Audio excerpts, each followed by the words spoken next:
So many people were in the building. We just had a good time. I bowled like trash, though. I ain't even gonna front. Like trash, horrible, like disrespectful to my whole self and name. Jesus. It was bad. Well, happy born day to my guy Louis V, man. Let's start the show. We got Dee-1 joining us this morning. Right. Dee-1 will be joining us. Of course, he's from Louisiana, New Orleans. He is a teacher at Harvard, and he's a quote-unquote Christian rapper. We'll tell you about him. I don't know if he calls himself a Christian rapper, but he's definitely a spiritual brother. And That's right. Yeah, he's got a new children's book out called David Found His Slingshot. He's got a new album out called From the Hood to Harvard, because he owns land on Harvard. And he has a single that dropped today called Lukewarm. Yep, so we'll chop it up with him in a little bit, and let's get the show cracking. Here's Cardi B. It's called, I think they call it a Cardi B freestyle. She goes over the Missy joint, and let's get into it. It's the Breakfast Club. Good morning. Front page news is next. I love it. All right. I like that. Cardi B. Love her. Cardi sound focused. Hate that. She said, "Poom poom real fat, probably got a double chin. Only L I took comes after YS." Okay, body. And she looked good in the video too. They dropped the video on the she killed the video too. Vlogs. Man, what? Yep. Look crazy. Look good. Shout out to Barty. All right, well, let's get in some front page news. Good morning, Tiz. Good morning, DJ Envy. Charlamagne the guy, Jess Hilarious. Peace, Good Tess. morning, girly. Let's jump right into it. Trump and Biden working together. Yeah, they were flexing their backbone, I guess, yesterday. We're going to see who do you think had the strongest presentation. Both President Joe Biden and former President Donald Trump visited the southern border yesterday in a dramatic split screen moment as the 2024 presidential campaign ramps up and immigration has been a top issue. Now, not only was the split screen dividing their messages, but they also were vastly different. Now, I'm going to play a little bit of both of their speeches. First, I want you to listen to President Biden really basically plea or beg, in my opinion, to work with Donald Trump. Take a listen. So here's what I would say to Mr. Trump. Instead of playing politics with this issue, instead of telling members of Congress to block this legislation, join me, or I'll join you, in telling the Congress to pass this bipartisan border security bill. We can do it together. You know and I know. It's the toughest, most efficient, most effective border security bill this country has ever seen. So instead of playing politics with the issue, why don't we just get together and get it done? Let's remember who the heck we work for. We work for the American people, not the Democratic Party, the Republican Party. We work for the American people. He's not wrong in no way, shape, or form. You know what Biden? He's not wrong, but he's delusional. Donald Trump's not getting ready to work with him. Oh no, I know. Listen, we know that, but what Biden is doing is what politicians are supposed to do. It's about the people, not politics. And if you reach out as President Biden and you say, "Hey, we need to work together to get this done for the American people," and you do it on such a grand stage like that, everybody sees it. So when the Republicans and Donald Trump say no, then that lets people know they don't really care about y'all. Let me ask you a question. You don't think that y'all. sounds like a sign of weakness? Like, you're the president and you're asking an ex-president, "Hey, let's work together." I'm the mother effing president. I'm supposed to be doing it. Well, listen, I shouldn't have to ask. Let's work together. Can you help me, brother? Like, listen, that don't sound weird. It's interesting, and we all know Donald Trump is the shadow president, and I agree that when the actual president who was voted in has to defer to the shadow president to get something done, then we are in a really bad place. But I'm not mad at it, though, because it's 2024. If that's what you have to do to get Republicans on the same page, do it. And even if you don't get them on the same page, you show the American people that they don't really want to get anything done. But the American people, they want a fighter. They don't want to hear, "Hey, come work with me." They don't want to work. They don't want to work with Joe Biden. They don't believe in those policies. They don't care about putting it out there to say, "Hey, we're trying to work with you." He does that all the time and it never works. So what's the point of that's why they bring things to the floor a lot of times, right? They bring things through the floor so you can get a vote on record, so you can show people who really trying to get things done and who's really not. I don't have a problem with this. Well, let's listen to the difference. Let's listen to the difference of the messaging. I don't have a problem with it either. I'm just saying it doesn't work. Republicans are okay with Trump not working with anybody. It is their way or the highway. They don't want to work with anybody. They're proud of that. They're proud of that. They love when Donald Trump says, "No, we ain't working with you. You either going to do it our way or nothing at all." I hear your point, Charlamagne, but I'm leaning towards what Envy is saying about, no, stop coming in with a spirit of weakness. Let's listen to what Donald Trump said. Let's listen to the difference. Take a listen. Now the United States is being overrun by the Biden migrant crime. It's a new form of vicious violation to our country. It's migrant crime. We call it Biden migrant crime, but that's a little bit long, so we'll just leave it. But every time you hear the term migrant crime, you know where that comes from. Allowing thousands and thousands and actually millions and millions of people to come. Could be 15 million, could be 18 million by the time he gets out of office. Once again, it's not about the politicians. It's about the people. And I think this is a good way to show the American people that Republicans don't really want to get anything done. Democrats are like, let's solve the problem. Let's work together to solve the problem. Republicans are like, nah. So y'all are politicizing something while people in America are actually suffering. I think it's good optics. I think it's the opposite, honestly. It seems like it shows a sign of weakness. It's kind of like Jess, right, with her son. And Jess is like, excuse me, son, would you mind? Let's clean the room. Let's clean your bedroom together. Opposed to being like, no, go clean your mother effing bedroom. That's what it sounds like. He's not the president. Trump is not the president. Do y'all realize things get done because of bipartisan politics? Like, but Trump is not a president. You have to have Republicans and Democrats together. We realize that. Like, what are we talking about right now? Trump is he's not even part of anything that we're discussing. This is like people who get mad when folks go talk to somebody on the opposite side. No, yes, definitely, it is. You have to do that. When somebody's willing to discuss and willing to have a conversation, we all know. Can we just be clear? Trump don't want to talk. We know this, but you got to show the people this, because Republicans are blaming Democrats for. Though, Charlamagne. No, they haven't. Not. I'm telling you, people are not paying attention like they should. Republicans always blame it on the Democrats. Democrats are letting you know right now. Hey, pleading, like you said, Taz, in front of everybody on CNN, MSNBC, Fox. It's the headline everywhere. Let's work together on getting this done, Trump. And now Trump and the Republicans are still saying no. That's showing the American people that they don't really want to fix the border. But the Trumpers who are more motivated to vote for him, they're saying get somebody else to do it. We don't want to work with you. We don't like your policies, and we're okay with it. Yeah, but the Trumpers going to vote for Trump regardless. That's right. This is more so for the independent voters out there who are like, well, damn.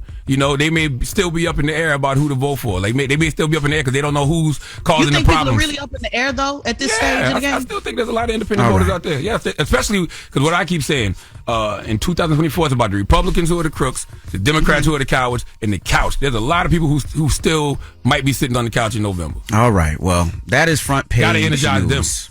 Them. What are we talking next hour? Well, more on migrants. Democrat New York City mayor calls for change to the current sanctuary policy. You know, once upon a time, Democrats were saying, hey, come here. Now they're saying, wait a minute, hold up. Now, he should have listened to Republicans from the beginning. Now, Mayor Adams, that's somebody who should listen to Republicans. Yeah, he should. Jess? Absolutely. Can we please get it off your chest, Jess? Can we get it off your chest together? Oh, absolutely, we can. Okay, great. I thought y'all was asking me about politics. I was going to say absolutely. Absolutely. Yes. Get it off your chest. 800-585-1051. If you need to vent, phone lines are wide open again. 800-585-1051. Get it off your chest. It's The Breakfast Club. Good morning. The Breakfast Club. It's a new day. This is your time to get it off your chest. Wake up. Whether you're mad or blessed. It's time to get up and get something. Call up now. 800-585-1051. We want to hear from you on The Breakfast Club. Hello, who's this? This is Blake. What's up, Envy? What's up, brother? How you feeling? Hey, I'm calling in to talk about, first of all, good morning to y'all. Jess, good morning. Charlamagne, Red, everybody. Peace, Blake. What up? All right. So look, I agree with Charlamagne. If y'all remember, they had a bipartisan deal. And they backed out. The Republicans backed out because Trump told them to do so. That's right. So you have to recognize the power that he has. Even though he's not in office, he has the power. He has the Republicans in his hands. That's right. So by reaching out to him, you going to the head. You're not going to the body anymore. You go to the head. Hey, call your dogs off. That's right. He's the shadow president. If that's what you got to do to get things done, because you actually care about people and not politics, that's what you got to do. I don't think neither of them really care about people, honestly. Hello, who's this? Good morning. 2 points, if that's okay. Peace. Yes, of course, Queen. Okay, the interview y'all did with Miss Tab. With Miss who? Perfect interview. You said Miss Pat? Tabitha Brown. Oh, Tabitha Brown. Oh, Tabitha. Oh, absolutely. Salute to Tabitha. Yes, absolutely. That was a great interview. Thank you very much. Thank you so much. Love Tabitha Brown. Second point, talking about bipartisanship between Democratic and Republican parties. Let's not forget in 2020, Biden got on stage and said we're letting in 11 to 14 million immigrants. Trump asked, y'all gonna allow this on stage? So this, when you talk bipartisan, they already knew this was coming. We're doing it for vote. Black people's not giving out the vote like they're supposed to. So you need the immigrants. Supposedly. Okay. They knew this was coming. All right. Well, thank you. I don't know what she was trying to say, but I'm just gonna go with it. There was a bunch of migrants downstairs this morning. I'll tell you that much though. Was there? Yeah, because they building an oyster bar. They said somebody so they built were an working. oyster bar. And they were very well dressed. Didn't I say that when we walked in, You Jeff? sure did, I said, yeah. some well-dressed migrants. They had on some nice designer clothes. But he made sure he said it after we got in the door because there was like 17 of them out there. Well, let me ask you a question. How do you know they were migrants? Man, shut Oh up. my God! Here we go. He keep trying to get us canceled. A little bit. No, I'm just asking. Trust me, it was very obvious. It was like real migranty. Yo, shut up. It was very, very obvious. Okay? And then it was one in front of us, right? And so when Charlamagne was like, "Yeah, they some nicely dressed migrants out there," she turned around like, "What you say?" He didn't even know. He thought because she had a little Target bag and a big butt that she wasn't no migrant. I was like, She turned around like, "What you say?" Get it off your chest. 800-585-1051. If you need to vent, hit us up now. It's The Breakfast Club. Good morning. The Breakfast Club. Get it up. This is your time to get it off your chest. Keep calling. 800-585-1051. We want to hear from you on The Breakfast Club. Hello, who's this? How's it going, DJ? Hey, how's it going? Pretty good. Okay. Well, how you? I wish you a happy upcoming weekend. Oh, we wish you a happy weekend too, man, and have a great weekend. You Where you calling understood from? him? Thank you very much. Well, you have a good one, sir. We appreciate you for listening. Have a nice day. You too. Everybody in here just be high. Our producer Taylor just walked in hold here up, high as hell for no hold reason. up. How you know that was a migrant? And Me? I don't know. I don't know. It was. He said, "I thank you for everything you do. You're very, very nice." And that's it. I'm not playing with Jess this Every morning. foreigner's not a migrant. I'm not playing with Jess but this morning. He said, "Thank you for everything you do for us. We're very, very nice. You're very, very nice." I shut up, I Jess. definitely couldn't understand him. I was like, "Damn, you must got a translator, Envy." Yo, shut up, man. Hello, who's this? Chocolate. Hey, Chocolate. Good morning. Chocolate. Peace, Chocolate. Good morning. You Good strip? morning, y'all. You a I'm stripper? so excited that I got y'all. You strip or rap? Hi, everybody. Congratulations, Jess. Thank you, baby. Charlamagne asked if you're a stripper or you're a rapper. I did not ask that. You just asked that. That is not He true. did. She ain't him, so No, I he did tried. I'm a rapper. Okay. Well, no, that's right. I knew it was one of the two. Where you But from? now you knew it was one of the two. Yeah. How are you, Chocolate? Good morning. I'm fine from Dallas. You want me to freestyle? No, we do not. Yes, please. Freestyle, Choc. we Let's do get not. it. Full Nah, ball. because Charlamagne, you always trying to play somebody. Listen, my name is David. My friends call me D. No, I'm just playing. What? Oh my God. And she said, "My name is David. My friends call me She D." did. She did say What? that. Yeah. What's up, David? What you calling for, Chocolate? Okay, I'm from Dallas. I call him. Is it weird that just because I'm blind, no one wants to date a blind person or go out on lunch or anything? You should go on that show, Love is Blind. No, it's not about blind people, No, Charlamagne. yo. Oh, I didn't know. I thought And we not playing no more, so stop. So you saying because you're blind, is it wrong? I mean, like, is it wrong for you to date, or is it, what are you? They act like they're scared. Like, what am I gonna do? I'm blind. Yeah. No, well, that's to go on. I was like, is that weird or people is just scared? Like, what is it? I feel you. Have you ever been in a relationship before? Yeah. All right, and then what happened? You couldn't see where it was going. Like, Yo, what shut happened? up, man. She got a sense of humor. They couldn't see a future for the relationship. Yes, I do. I have a sense of humor. My family is funny, so y'all don't. Charlamagne don't bother me. He crazy, but he ain't that crazy. Good. There's somebody out there for Yeah, you. definitely Before. is. He's just bullshit. So I just. There's somebody out there for you. You just like any other woman who ain't found the right person yet. Yeah, Oh, my you goodness. just have a different type of like no, it's definitely somebody out there for you. That's right. Keep looking. Well, have a good one, Chocolate. Oh, have a my great God. weekend. Keep searching, Keep babe. searching. Yes, keep searching. Keep And searching. keep smiling. Have a good one, Chocolate. I will tell you, y'all foul. Anytime Charlamagne doesn't know what advice, he goes, there's always somebody out there for you. That's what you got. No, it's true, though. I But mean, why tell her keep looking if you already know that's been a problem the whole time? because I would have said that to anybody, but you corrected me, so that's right. Keep searching. But like the reality is, like, if you're a person that's single, whether you're a man or woman, just like we told the dude yesterday that called during Just Fix My Mess, Ken Weaver. Like, yo, there's somebody out there for you. You just got to keep looking. You just ain't found the right person yet. That's all. Yeah. Definitely don't stop looking. I hate this place. I know. Get it off your chest. 800-585-1051. Jess with the mess coming up. Yes. Real quick though, before we get to the rumors, I want to say that it is the first day of Women's History Month. Hey. So yeah, I just wanted to say that real quick. That's it. Okay, We'll be back. Now we got the rumor. Just With My Mess coming up. Yeah, it's coming up. Jess With The Mess. Just With The Mess. Yes, it's coming up, y'all. Just she said it was coming up. Are you listening? Yeah, but she ain't tell us what she got coming up in it. It don't matter. It's going to be surprise. Oh, okay. It's the Breakfast Club. Good morning. The Breakfast Club.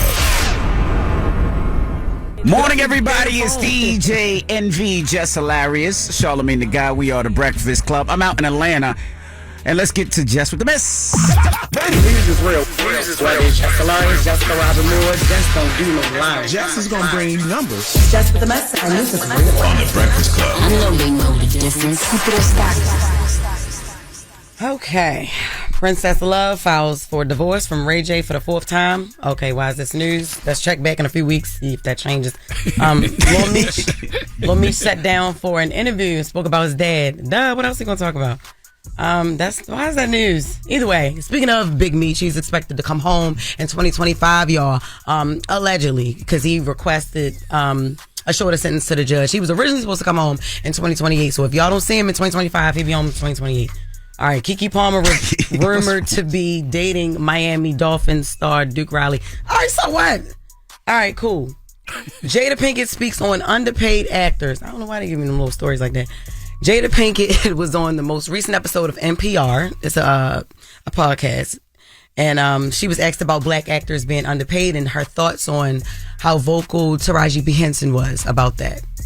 My heart broke for Taraji. I was also happy how courageous she was to speak about it in the way that she did. One of the things with Taraji, she is the breadwinner of her family. Her pressures would be different than mine. I have to put that out front because, if it's time to walk away, that's not always the solution. Because what people don't understand as well, with us as black entertainers, we carry a lot of people with us. Right. I find that that's unique. There are peers from other cultures that don't necessarily do it that way. People would literally say, well, you don't need it. You're married to Will. I've heard that several times.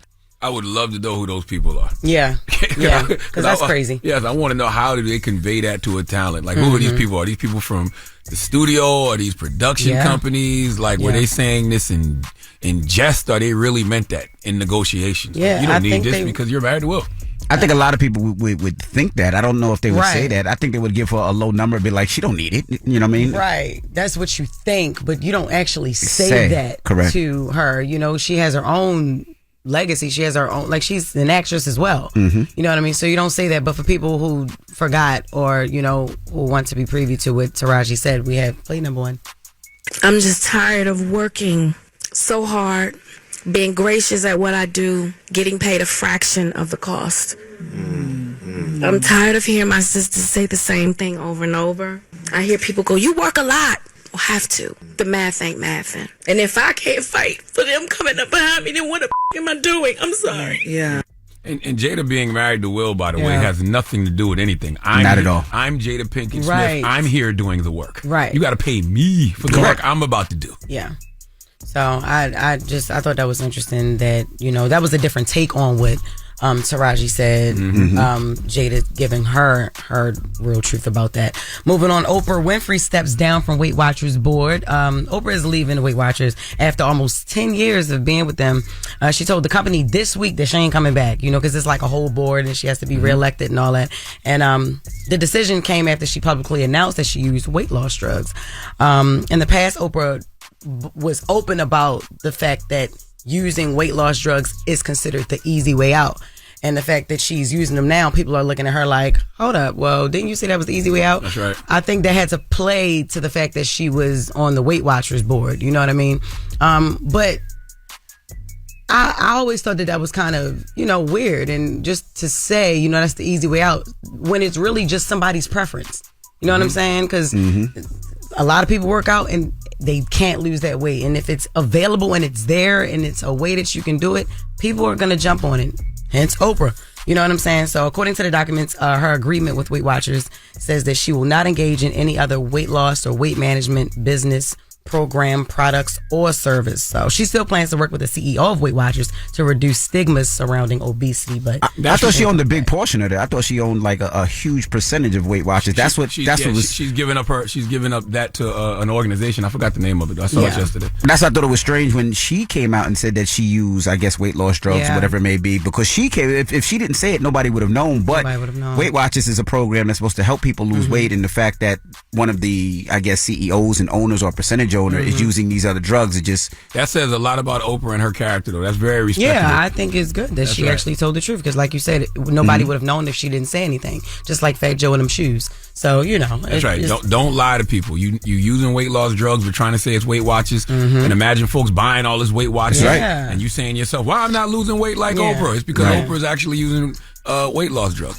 Same thing. I never understood why Khaled was doing Weight Watchers. Shut up. I feel like Khaled should have stepped down from Weight Watchers too. He lost a little weight though when he was on it. I don't remember that. When it found it again? Listen, stop, y'all. All right, 2 men convicted in Jam Master Jay's murder 22 years after Jam Master Jay's death. There's finally been a conviction in his murder case. Ronald Washington, who's 59, and Carl Jordan Jr., who's 40, were found guilty by a Brooklyn federal jury. Ronald Washington was his childhood friend, and he's the same age. He was the same age as Jam Master Jay, and Carl Jordan was his godson. That means horrible. Yes, his godson was 18 at the time of his death.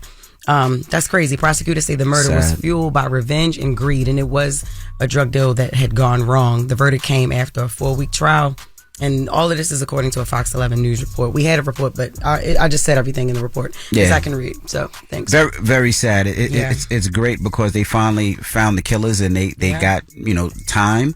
Of course, they left the courtroom saying they didn't do it, but they had witnesses that actually pointed them out, that they said that they were scared to speak up for years now because they were scared of revenge. So I'm just glad that now hopefully Jam Master Jay can rest in peace and his family can have some closure. Definitely. Absolutely. Rest in peace, Jam Master Jay, sending his family healing energy. Like you said, I hope it brings closure. It's just crazy that you get killed by your godson, like the person that 18. If something was to happen to their parents, you're supposed to take them in. And that person takes your life. Lord have mercy, boy. And your childhood friend, somebody that you grew up with, man. So that is Jess with the mess for the first hour, y'all. Thank you, Jess. No problem. Now, when we come back, we got front page news. Cezlin Figueroa will be joining us, and Dee-1, artist, rapper, teacher. He'll be talking to us next. So don't move. It's the Breakfast Club. Good morning. Wake up. You're locked into the Breakfast Club. Morning, everybody. It's DJ Envy, Jess Hilarious, Charlamagne the Guy. We are the Breakfast Club. Let's get in some front page news. What up, Tiz? What's going on, DJ Envy, queen of the Breakfast Club, Jess Hilarious, and Charlamagne the Guy. Good morning. Peace, Jess. Now, I know last hour we were talking about Biden, so let's jump right back into Biden. We're going to jump right back into Biden. Let's go straight to Biden. Well, he did not take a mental fitness test and said that he doesn't need one. So, of course, a reporter asked, when he took his yearly physical, why didn't he take the mental test? This is what she had to say. You were asking me about a cognitive test. The president doesn't need a cognitive test. That is not my assessment. That is the assessment of the president's doctor. That is also the assessment of the neurologist, who has also made that assessment as well. And, and you've heard us say this, and I'll reiterate this, the president's doctor has said, the president, who is also the commander-in-chief, he passes a cognitive test every day as he moves from one topic to another topic, understanding the granular level of these topics. You saw him talk about fighting crime today. Tomorrow he's going to go to the border. Next week he's going to give a State of the Union address, and so we have to keep that in mind. I believe all presidents should have to take a cognitive test regardless of age. I believe anybody in any position of power that has to lead people should have to take a cognitive test, like annually. I really believe you don't think that's a stretch? Like, no. It's okay to ask you to take a cognitive test. I believe when you're leading millions of people. That's right. If you are a leader and you are a leader of people the way presidents are, I don't care. It's not about age. I don't care who. You should have to take a cognitive test. I really feel that way. Well, Dr. Phil was interviewed on TMZ, and he was asked, should he have to take a mental exam? And Dr. Phil, first of all, he explained how he specialized in brain and central nervous system when he was practicing, which I think is important.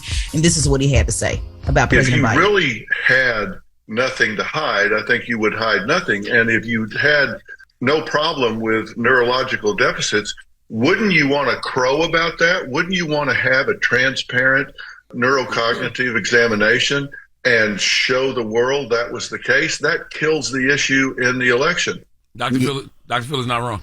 Yeah, but I believe he definitely needs a test. Now, if you don't know what that test includes, if you're like, well, what does a test include? It does your thinking, your learning, your remembering, the judgment, and also breaking down problems and problem solving. So that's what it does. And I'm with Charlamagne. I think at certain age, when people do certain things, I think everybody should have to take that test. I don't know what the test actually consists of, but I think that if you're a certain flying a plane, driving a bus, something where you have a lot of power, where people can be affected by you, right. I think you should be taking these tests as well. Anyone in a leadership position, if you serve people, presidents, doctors, police officers, if you serve people on a high level, you should have to take a cognitive test. To me, it's not even about age. It's just about the position that you're in. But not even that. I think even if you own a firearm, you should be tested to make sure that you're thinking clearly and thinking straight being able to have that much power to possibly kill people. I agree.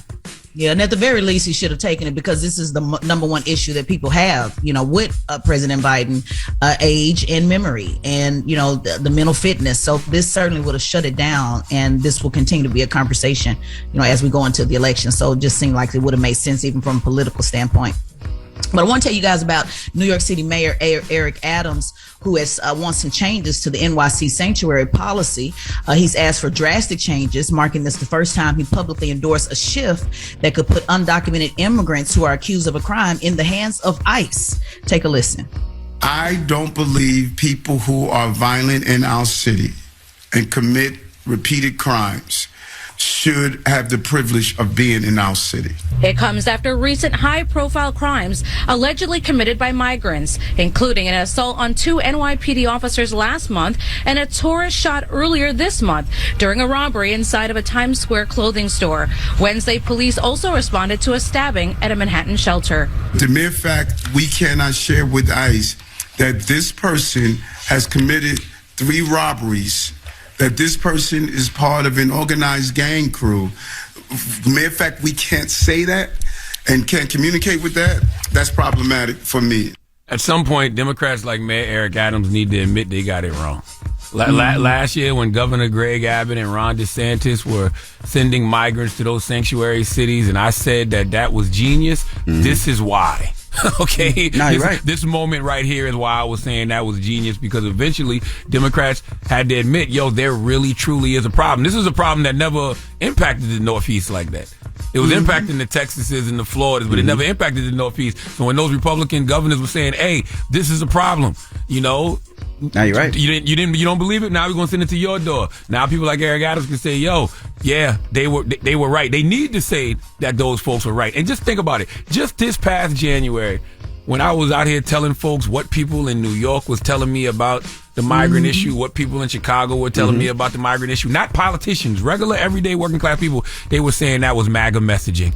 How things have changed. No, you're right. You're absolutely right, because like you said, it didn't affect until it came in our own backyard, right? When it was a problem in Texas, somebody in New York doesn't know how that feels. Right. Somebody in Jersey doesn't know how that feels. Somebody's in D.C. doesn't know how that feels. But when they put it in your own backyard, you'd be like, whoa. That's right. It's not MAGA messaging no more, is it, y'all? Just January, y'all was writing articles on MSNBC saying I was spreading MAGA messaging, simply talking about the migrant issue. They asked me a simple question on Fox News in November, will the border be an issue? I was like, absolutely.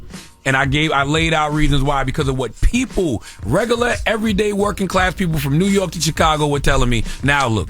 That's right. And you couldn't even bring it up 2 or 3 years ago at all. You would automatically be called anti-immigrant, canceled, don't even address the conversation. So my, have things changed? I will say that the advocates for the migrants are saying that this is fueling fear-mongering, and basically it's a tax, and this is going to cause public safety issues because people don't feel comfortable, talking to ICE. But, again, the mayor is saying, if I can't talk to ICE or deport people who are causing crimes in the city, this ain't gonna work. So we're gonna have to come back and discuss, a better policy. Now, at this particular moment, he has not put out there exactly what it is he's looking for, or if a conviction would be necessary. But he's basically saying, y'all, no, this ain't it. We're gonna have to come back to the table and figure this out, because we got to get this under control. Can I tell you what's gonna happen next? What's gonna happen next is, because America's not good at solving problems, and being that America's not good at solving problems, America don't even have the resources to take care of these migrants like they're acting like they do. So what's going to happen when these migrants can't get taken care of? What are they going to resort to?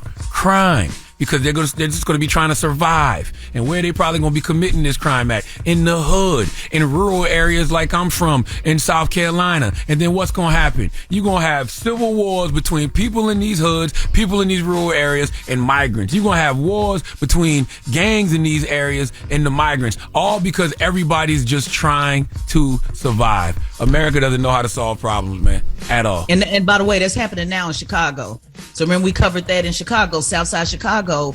Black folks who are saying, hey, this ain't it. We don't want, these certain buildings built here and landing it here, quote unquote, in the hood or whatever you want to call it, because you're dumping the problem on us, and we're trying to survive as well. They always say, what about Chicago? Where do you think that crime comes from? In the inner city, from people trying to survive. So now you have one group of people who are trying to survive against another group of people trying to survive, and what is the result of that? Meaning eat each other alive. Violence. So yes, that's right. Yep. There's already clashes over resources. Like you can go to some of these, like I do a lot of work with the food bank in Harlem. You know what I mean? And like a lot of the migrants, they'll go there to get food as they should. But the people that's been coming there for years, they ain't gonna let them cut the line.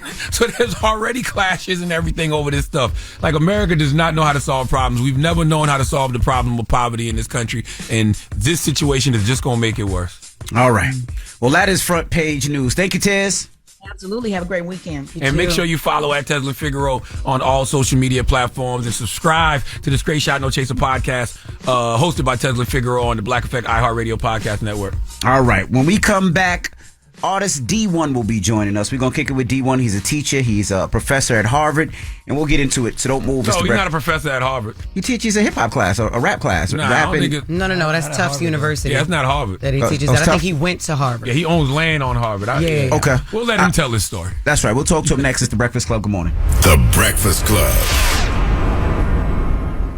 Everybody, it's DJ Envy, Jess Hilarious, Charlamagne the Guy. We are The Breakfast Club. We got a special guest in the building. Got the brother Dee-1. Welcome, brother. Indeed. Man, thank y'all for having me, man. I didn't know this was your first time up here. I thought for sure you was up here, but Dee-1 was up here before. You serious, bro? I honestly did. Man, well, hey, that's a good thing. Mm-hmm. That's a good thing. That means my presence must be getting felt, you heard me, even if I wasn't here. That's, because you run into Dee-1 so much. So many times, At least back in the day, I used to run into Dee-1 a lot. Dee-1 just be... you be out. Yeah, be touching the people. Man. Yeah, there you go. Touching the people. That's always been the goal. I've been to your book signings before, you heard me, in South Carolina. I done seen you backstage at A3C. Yep. Like, really working, because I never had anything given to me in this industry. So when I stopped being a middle school teacher back in Louisiana, I was like, damn, I'm about to be a rapper now. It was important for me to go out there and make it happen. So how you make it happen? You form organic connections. I remember when I was a teacher in Louisiana, I used to be Fredo Bang's middle school teacher. You heard me? Like, literally. And I remember before I told my class, like, look, I'm about to stop teaching after this year to be a rapper, I was like, dang, is there going to be longevity in the music industry the way there is if I was to stay being a teacher? And all these years later, I'm still here and still ascending. You heard me? So that's God, bro. That's why I know my path is divine. Nobody could say, well, D, you had this person that put you on. God orchestrated my blessings, bro, to where nobody could get the credit except for him from me. You said you were Fredo Bang's teacher. Did you know when you were teaching him that he was going to be a rapper, he was going to be a star? Not at all. Nah, I just knew he was a funny little dude. He was cool. He had a sense of humor, and he was smart. You know what I mean? And he was not to be played with. He was serious. You know, he was serious about just demanding his respect. But he was just a cool dude. Yeah. I just did a video with him because he put out an album called Yes, I'm Sad. And I did a video with him encouraging him to go to therapy, and then I actually connected him with a therapist. That's coming out soon. Good. He actually sat down with a real therapist. I mean, I don't suggest people broadcast it, but if they want to, I'm not mad at it. If people broadcast going to therapy? Yeah. I mean, no, sitting down, like the actual session. Like, the actual session. I think they're doing the actual session. I'm not sure. Really? Yeah, I think. I did that once for VH1, and I'll never do like that again. Yeah, bro, because it's hard to be transparent. That's right. You know what I'm saying? It's super hard to be. I went to therapy actually right after that BET Cypher. I started going to therapy, bro. I was signed to RCA at the time, right? And, you're on the BET Cypher, you thinking your life about to change after this night. Like, that's what I was thinking. And nothing changed after that night. Jesus. You know what I mean?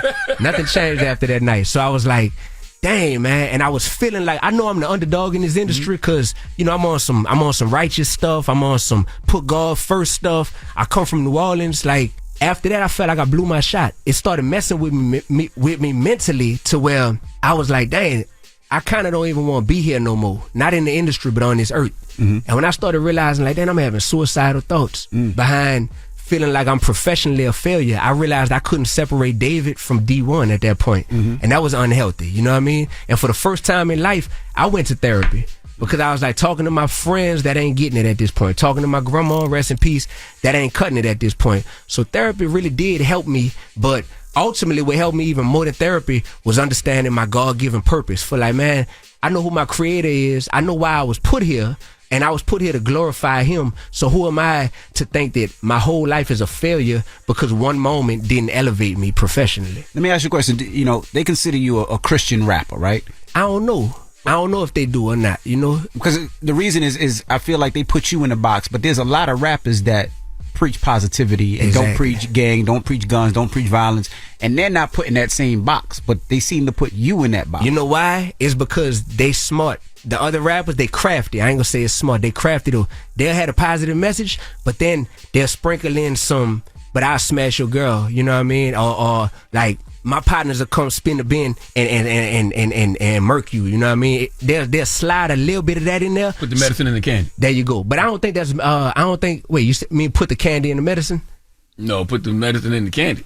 Put the medicine in the candy. Yeah. So they and I don't think that's wise, because it's just like that kind of comes across lukewarm. You know what I mean? So with me, it's one of the things where I was like, if I got to sacrifice a little bit of professional like growth in order to say I'm going to be uncompromising about my message, I'm down for it. Because wherever I get, that's where I was meant to be in God's eyes. You know, a lot of people got selfish ambition, and that's different from godly ambition. When godly ambition is, God, I just want to make you proud, and wherever that land me at, I'm content. Selfish ambition is the world telling me to chase being a billionaire. The world telling me this the newest car to get. The world telling me that this the brands I need to be rocking. That selfish ambition that had you chasing a moving target for your whole life. And I never fell victim to that, because around the time I was starting to get materialistic, I went to Ghana when I was 13 years old. I saw real poverty. I thought I grew up in the hood till I went to Ghana. You feel me? I came back, man, I'm not tripping on wearing Jabot jeans no more. I'm not tripping on, you know, having to, have this jewelry and be like the hot boys or whatever. Man, I just seen people who, their joy is their weapon. You know what I mean? I don't need to carry no gun. My joy is my weapon moving forward. I want my smile to light the room up when I come in there. That's what I've been on for a long time. So you apply that to the rap game, and people gonna be like, oh, he different. And because he different, and he love God, he a Christian rapper. You know what I mean? If that's what people call me, cool. But a lot of people, they just like, nah, bro. He's a college professor. He's a Harvard University fellow. He's a dope rapper. He's an activist. He's a bunch of things. He's an author. This is my children's book I just wrote. David found his slingshot? Yeah. So that I wrote that at Harvard last year. And it's based on you being bullied while growing up, right? Man, I used to get bullied when I was in kindergarten, you know, like a lot of people. And when I was bullied, at the time, I didn't know how to get over that. So this is an anti-bullying hip-hop children's book because, bro, just like the story of David and Goliath. David was able to defeat Goliath when he found his slingshot. You feel me? David didn't use nobody else's weapons. When they was like, here, take this shield, take this sword. He was like, nah, I'm good on that. I know what my gift is. My gift is using this slingshot. The way I overcame my bully is I found my slingshot. And you know, when you read the book, you realize what my slingshot is, but you realize that we all got a slingshot. And when you find your slingshot in life and you use it for the purpose God designed it for, you're going to defeat the Goliaths in your world too. You know, it's life and death in the power of the tongue. That's Proverbs 18:21. It don't say life and death in the power of the beat. You heard me? The beat could change your mood or your frequency, but life and death is in the power of those lyrics. And that's just real, yo. So now it's like, instead of just being the person that's anti this, anti that, I gotta be just as dope, but in a different lane. So that's why I gotta be able to counteract the murder music with stuff like, I don't care if you know me, you about to respect how I step. Why would you think I'd ever fear you? I don't even fear death. A scary boy need a gun like bad breath need a gum. Yeah, your teeth clean, but I know the power of the tongue. I'm a man of God, I ain't superstitious. From New Orleans, where Birdman quotes get treated like Bible scriptures. But me, I ain't the type to brag about what I done bought. I make silent moves, but I get loud results. If Dee-1 talk about his pain, you gonna really relate. Dee-1 talk about his paper, you gonna know that he's straight. Dee-1 rap on top of your beat, you gonna know that he ate. Dee-1 rap on top of your beat, you gonna know that he ate. You bragging about what you done been through, partner? We survivors too. And you calling boys your brothers, but which one's gonna ride for you? Ain't no G code no more. Boy, the streets done lied to you. That's why I be in my bag, but I be in my Bible too. They don't like me, but they know they can't deny me. Man, I'm a real gangster, and they know right where to find me. GANGSTA, do not try me. Growing and nurturing gifts, serving the Almighty. Keep up. A lot of people feel how I be feeling, but don't speak up. I be out at Harvard in my office with my feet up. God, why are you so good to me? I need answers. Slaves built this school. Now I own real estate on campus. That's how I gotta come, bro. I dare you say, I really own real estate. And Charlamagne, I dare you say that ain't it, bro. I dare you say that. That's a lie. Yeah. When it is what it is, you don't gotta say nothing. But of course, that was dope. All right, we got more with D1 when we come back. Don't move. It's the Breakfast Club. Good morning. Good morning, everybody. It's DJ Envy. It's Jess Hilarious. Charlamagne the Guy. We are the Breakfast Club. We're still kicking it with D1. Man, thank y'all for having me, man. Now, you were very vocal about rappers using their platform. You spoke about, of course, Meek and Jim Jones and Rick Ross, and you were upset with, you felt like the music that they put out was hurting the youth opposed to helping. Yeah. Now, break that down a little bit. Yeah. And because all those brothers in their music have uplifting songs and positive songs. It's not just all about bang bang shoot 'em up F your girl, but right. You felt like the singles that they put out were, well, I just feel like we got a lot of selective outrage in the black community in general. A lot of selective outrage. If a white person say the N-word one time, all it takes is one time for them to say it, we at their top. We on their head. Oh no, you said the N-word, we trying to cancel you. We'll never let you forget that. But if it's like, yo, well, they rap about murdering people, in 50% of their songs, but in the other 50%, or in 80% of their songs, but 20%, they rapping about economic empowerment and some positive stuff. Like, shouldn't that be okay? We're content with a state of lukewarmness. You know what I'm saying? That's something that I'm just like, yo, that's confusing. That's confusing to these kids. I'm with the kids on a daily basis. You feel me? I'm a college professor currently, in addition to being a rapper. Like, I'm seeing that these kids who ain't from the trenches at all, now their identity is rooted in, like, well, if I'm black, I gotta be able to relate to this type of music to even feel like I'm authentically black. And that's because that's what's getting pushed. And I'm just telling the artists, like, bro, we know, like, we made it from that. We shouldn't have to be glorifying that stuff. It's definitely a problem. What if we switched our mindset about how we look at the music? Like, is there a way to look at the music as just entertainment, the same way we look at movies? You TV shows? You being serious right now, or you just playing devil's advocate? I'm being honest, because none of these people, all these people are in character. It's not like they're saying, hey, my name is such and such. They're all in character. We do it in movies and TV shows. We know it's not real. And they glorify it even worse probably than the music. I think you playing. Thank you, Jess. No, yeah, get your boy. But I also feel like what Charlamagne says, not to say it, and I get what you're saying, it's an influence, but we know these our rappers ain't killing nobody. No, we don't know that. Majority of them, we can't say we know. They're not running around shooting nobody. Majority of them. Bro, are you serious? They are. Envy. Listen. Thank you, bro. Thank you, bro. Listen. Bro, I just watched y'all show the other day, bro. I'm a fan of the show, first of all. I just watched the show when y'all had my brother French Montana up here. D-Thing. The young brother with French. Not the young queen, but the young brother with French. He was like, you was like, yo, French smashing other rappers' wives. French was like, nah, that's rap cap. I'm just saying that. Yeah. The young brother was like, man, I make drill rap. Like, what you mean? If we ain't living it, like, shoot, that's lame. We gotta be living it. Right. Charlamagne, they telling you that, bro. They telling you, like, no, this ain't just fiction rap. Like, this is non-fiction. Rap is implied that it's autobiographical and you telling your real story. You heard me? D1 is just a stage name. It's not a character. It's an extension of who David Augustine is. That's what rap is, bro. I can remember my favorite rap lyrics from the Hot Boys from 20 years ago.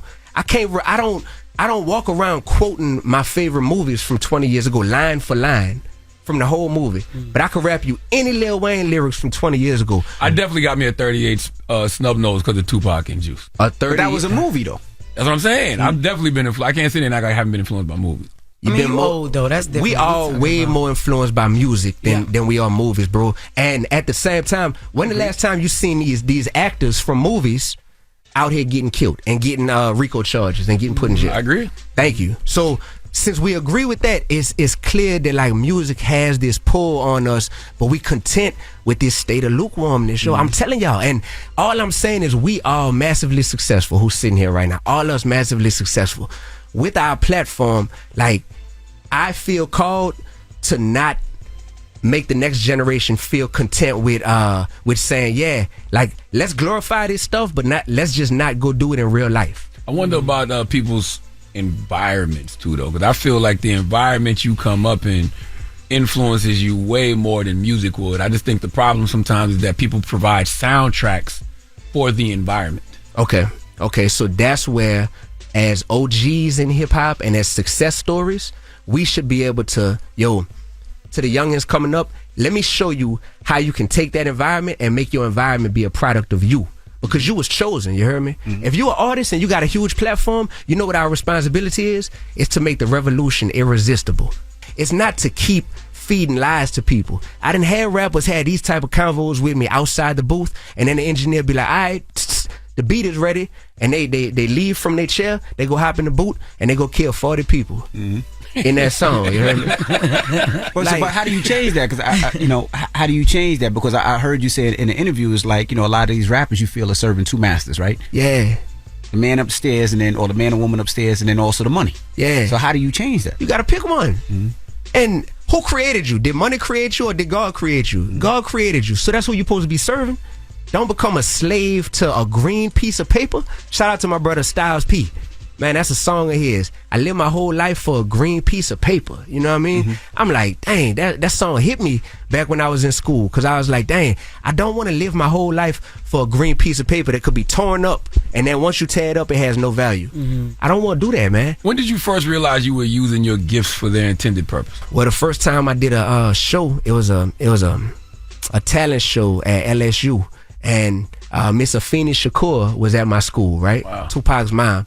And when I got off stage, I didn't win first place, second place, or third place in that talent show. But when I got off stage, she was like, young brother, your passion on that microphone, when I see you perform, reminds me of my son.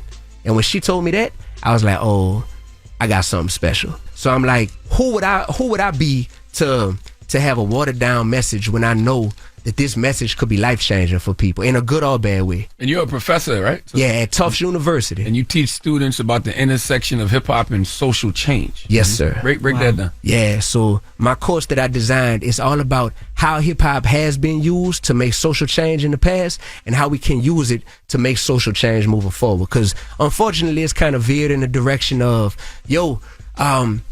I'm just trying to get the bag. I ain't even a rapper. I'm just a game spitter. I'm just a hustler. It's kind of veered in that direction. So people now focused on making change via hip hop, right? And I'm just saying, as a class, we're going to learn how different artists have been able to use their platform to really make real change. I was on tour with Macklemore when the Thrift Shop song came out, doing a nationwide tour with him. I saw the change that they were making, even in the LGBTQ community, when they had the Same Love song. I saw all of the legislation that they were a part of and how they had people getting married at the shows and all this. I'm like, I'm seeing real social change be made via hip hop. I done seen the impact that Air Force Ones done had on the whole, country, make people want. So we just study about that stuff in my class, bro. And I'm empowering my class to want to make music, but also consume music that's gonna make change. Because why are you consuming music that's glorified? Like, one assignment I had for my class was to write Kodak Black a letter while he was in jail just now. Wow. Kodak just got out last week. Wow. And me and Kodak are cool. So we were DMing yesterday, and Kodak hit me like, I got all them letters from you and your class. He was like, that stuff really inspired me. Thank you, bro. Y'all snapped. I want to come and visit your class. And I just seen hip-hop make people do that, man. Like, I got adrenaline running through me right now, man. I'm on the Breakfast Club. Yeah. It's going to make people, want to amplify something inside of them. Thankfully, though, because I know I'm serving God, I'm like, amplify the righteousness in you, D. Yeah. Like, don't amplify, because I got darkness in me too. I got wretchedness, I got craziness, I got evil in me as well. We all do. But I don't want to amplify that part. I try to suppress that part as much as possible. But man, I see people make the wrong decisions every day, and I try to still be here for them. We got to still have grace with people. You feel me? All right, well, don't move. We got more when Dee-1. When we come back, it's the Breakfast Club. Good morning. Morning, everybody. It's DJ Envy, Jess Hilarious, Charlamagne the Guy. We are the Breakfast Club. We're still kicking it with Dee-1. Charlamagne? You've been propositioned to compromise yourself at different points in this industry, right? I know what you're talking about. I don't want. If you're not gonna say, I'm not gonna say. No, let's say it. Okay. But Yeah, say it. is it true that you were pressured to participate in homosexual acts for a major? Is it true that you were pressured to participate in homosexual acts for? Where'd you get that? I didn't see that on this. No, it's very true. No, it's true. No, it's very true. Okay. I don't know how you heard that. Maybe you heard another interview or something. It's very true, brother. That's when I was a local rapper trying to get on. And when people see that you are vulnerable, because they know they got the leverage, there's certain people in this industry who will be like, oh, I think he'll be willing to do something strange for a piece of change. You know what I mean? And I was trying to get somebody to manage me at the time. And the person I was trying to get to manage me, I drove out of town. I went to a video shoot that they were a part of. And during the video shoot, we were going to have a meeting and talk about that.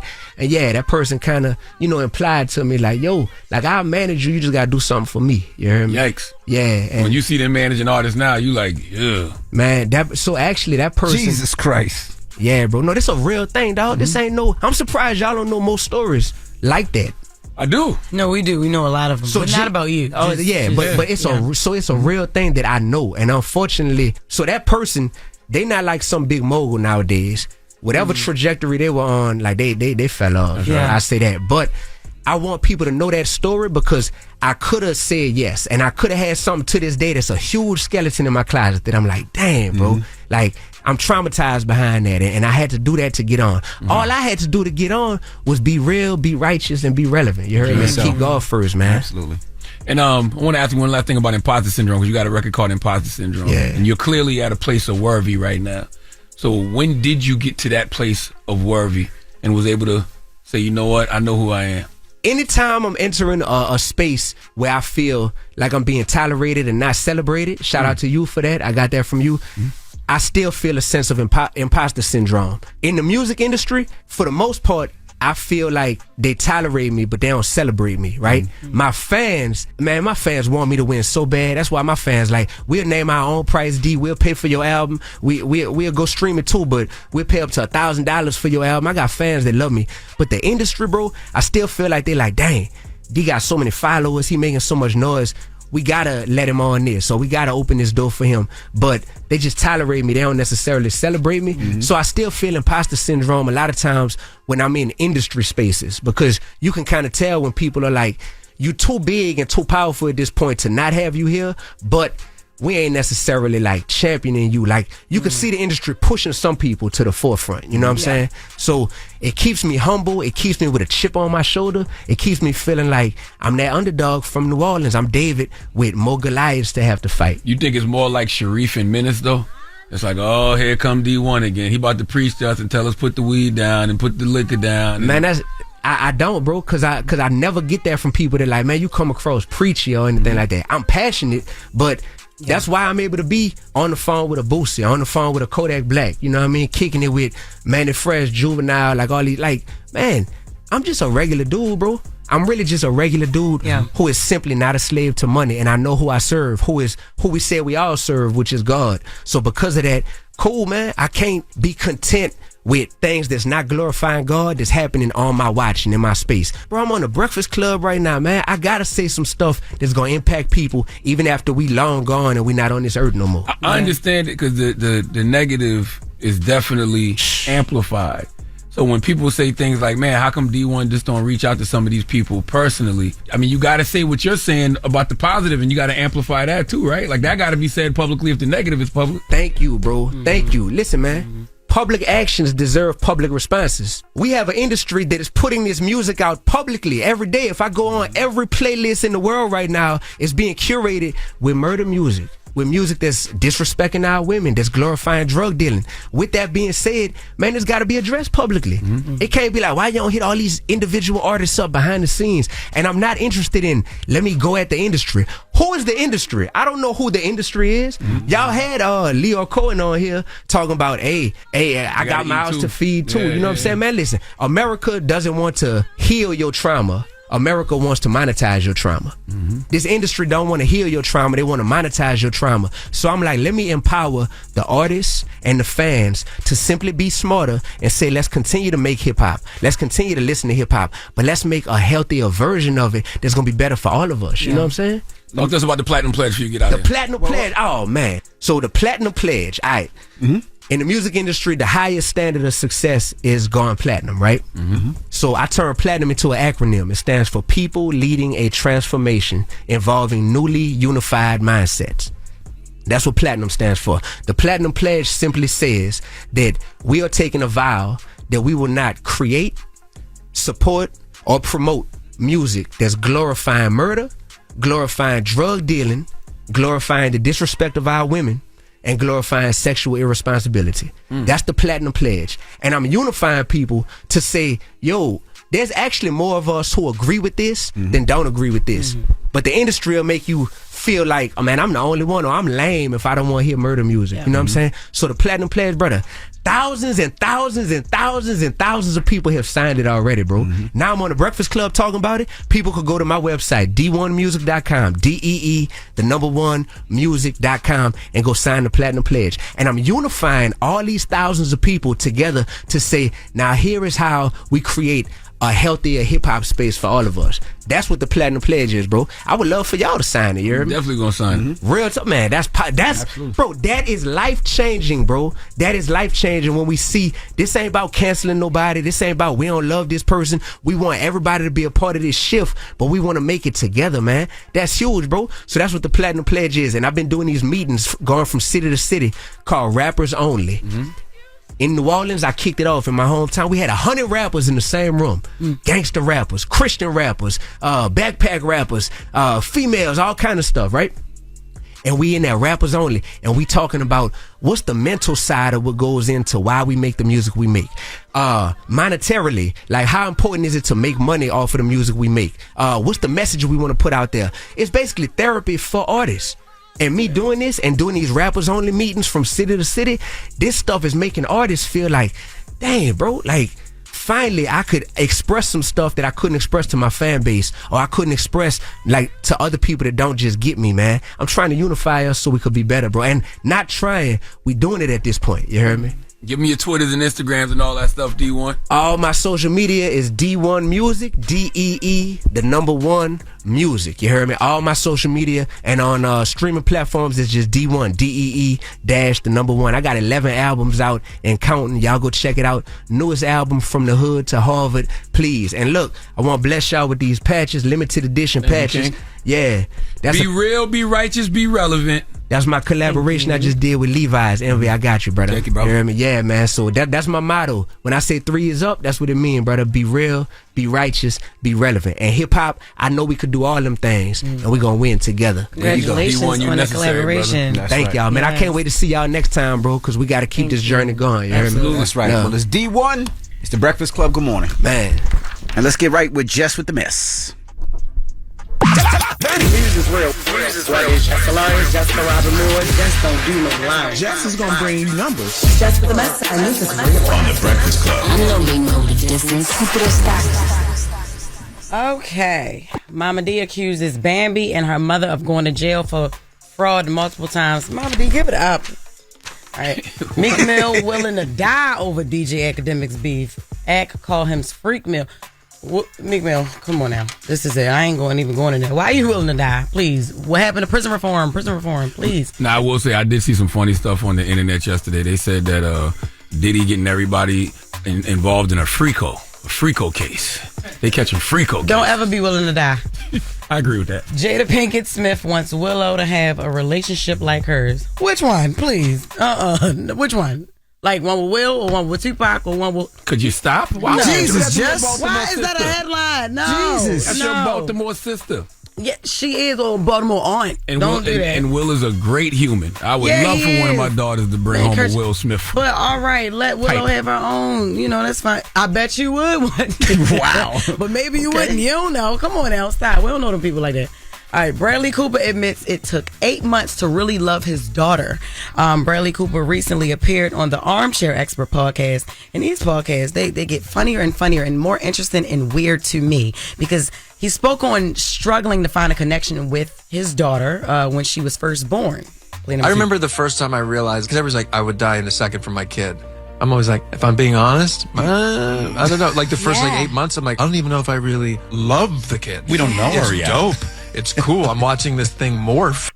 Oh, shut up, Bradley. Not she talking to, like, what is that she, a sounds car? crazy. Yeah, it's like she talk like it's a car or something. Yeah, I didn't know it was that. If he was to say, he didn't have a connection yet, right, I would understand that as a father. Right. To say you didn't love the child at 8 months is insane. Absolutely. Because fathers do not have. Shut up, Envy. You got 6 kids. I got 4. You fathers do not have the connection mothers have in the first 8 months. It's impossible. No, you don't have the same connection, but you still have a connection. For 9 months, the baby's sucking off the breast still. You know what I mean? The baby always want to be in your arms. It does take a while for a father and child to develop that connection the way the mother and child. No, you'll never have a connection that the mother will have, though. You'll never have that connection, but you have a connection, absolutely, positively. Absolutely. As soon you as have a connection. you have a connection to the baby, I'm assuming as a father, it's my while child. it's still in your woman's belly, like at this point, at some point. I don't think like the mother though.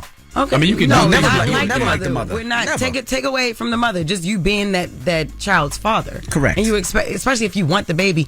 Anyway, listen. So this is what he said because after a while that feeling went away. And then all of a sudden, I love that honesty, by the way. That's my experience. That's a lot of people's, I think, and they're afraid to say that. I mean, my experience was totally that. And then all of a sudden, it's like, no question. At first, I just, like, who's the woman? What are you talking about? Like, you think, a lot of people are afraid to say that. First of all, a lot of things don't need to be said when it comes to your children because these humans have to grow up and be your age. And look at that. You know what I'm saying? So I hope for God she don't have children that actually heard that because it sounds like she was, like, a little in agreement. But everything does not have to be said.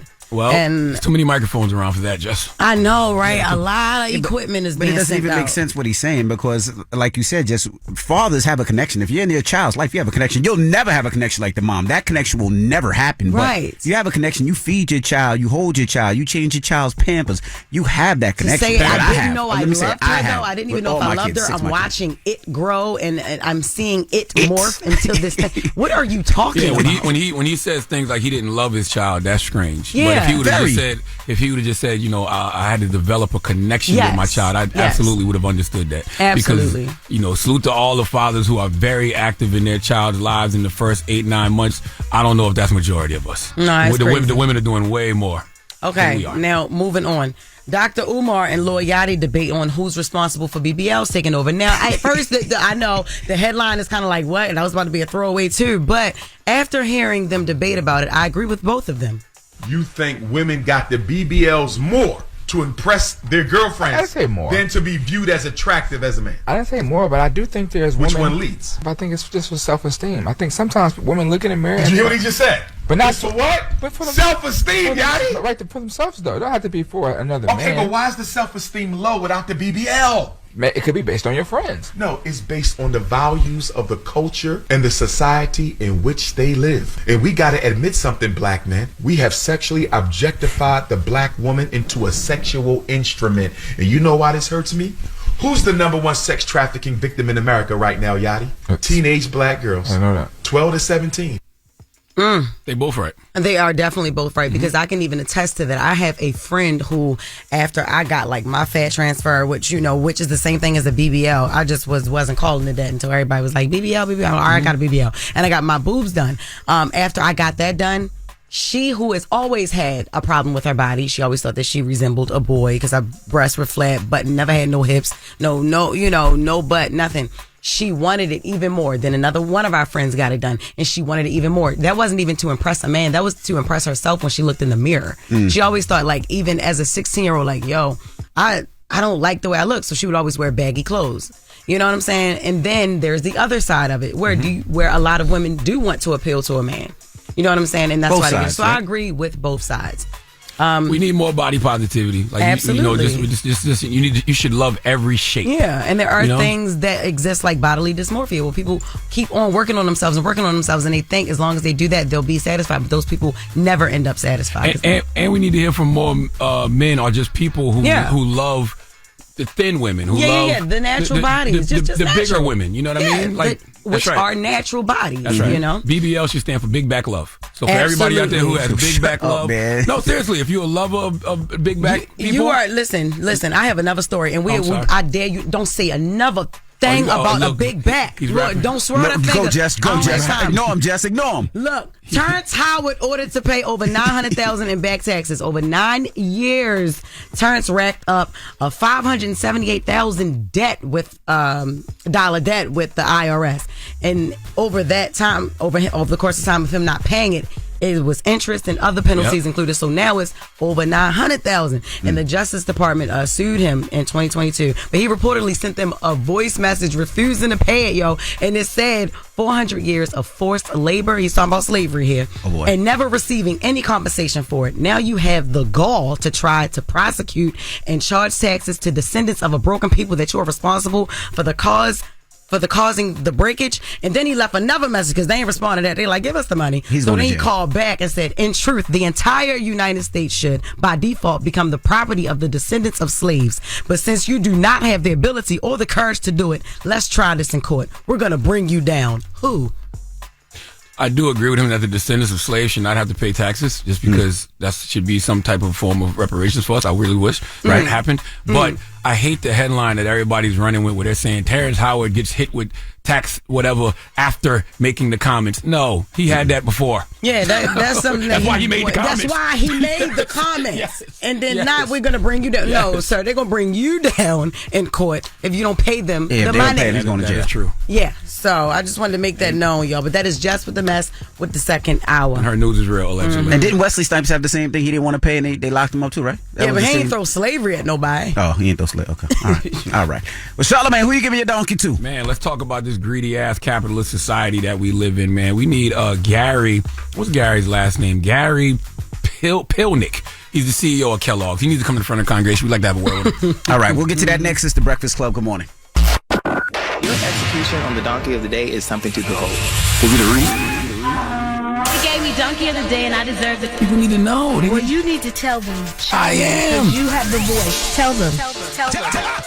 It's time for donkey of the day. It's a read, but you're so good at it. You're trying to be a fake ass Charlamagne. There's only one Charlamagne to God. Damn, Charlamagne, who you giving donkey of the day to now? Well, donkey of the day for Friday, March 1st goes to Gary Pilnick, okay? Gary is the CEO of Kellogg's. Yes, Kellogg's, the home of your favorite cereals, okay? Everything from Fruit Loops to Frosted Flakes, Corn Pops to Apple Jacks. Gary is the man with the plan behind all of that, okay? Some of y'all listening to me right now, and you just poured some 2% over a bowl of Rice Krispies for the kids. Okay, they should be drinking almond milk, but I digress. Now, I've told y'all a million times that America does not know how to solve problems. And one of the biggest problems, if you ask me, the biggest problem they don't know how to solve is poverty. Okay, people with money, I don't care if you're a billionaire, millionaire, even a thousandaire, folks do not understand what is happening with the poor in this country, especially if you've never been poor. Okay, the wealthy, the rich, the middle class, they have no idea what is happening with the poor in this country. And this latest statement from Gary Pilnick, the CEO of Kellogg's, proves it. He appeared on CNBC's Squawk on the Street, and he said that poor families should eat cereal for dinner. Listen. The cereal category has always been quite affordable, and it tends to be a great destination when consumers are under pressure. So some of the things that we're doing is first messaging. We got to reach the consumer where they are. So we're advertising about cereal for dinner. If you think about the cost of cereal for a family versus what they might otherwise do, that's going to be much more affordable. The other places that we like to go is we talk about making sure we have the right pack at the right price in the right place. So having a different size pack that'll have a different price point, that'll take some pressure off the consumer while they're shopping.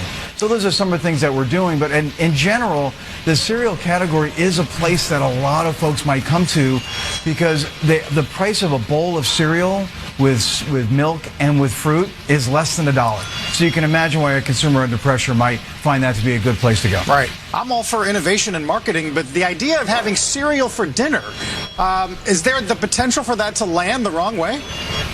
We don't think so. In fact, it's landing really well right now, Carl.